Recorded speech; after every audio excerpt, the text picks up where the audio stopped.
In order for you to get the most out of this course, you'll want to download my Dive-In library so that you have the assets that I use in my exercise files.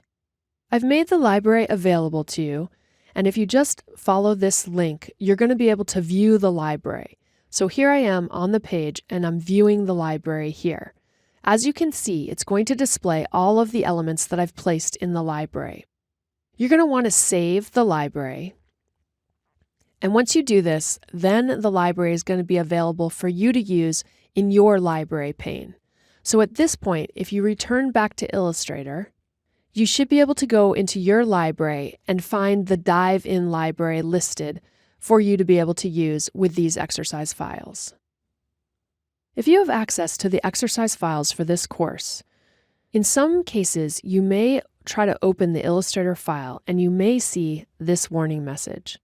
Don't be alarmed, it's just letting you know that the asset cannot be found. It's not able to link to the asset. So I'm going to show you how you can get around this. I'll go ahead and click Replace, and it's going to open the file, but if we zoom out, the file will preview in the appropriate way.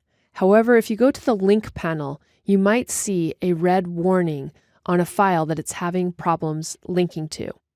If there's a little cloud icon behind the red warning, that indicates that that file is being linked from our Creative Cloud library. To relink this, you're going to select the file, you'll go to the wing menu of the link panel, and you're going to click Relink from CC Library. At that point, it's going to open up the linked library, and you'll need to locate the appropriate file. So in this case, it's this whale image, and I'm going to go ahead and just click Relink. And now the file is no longer giving me the error message.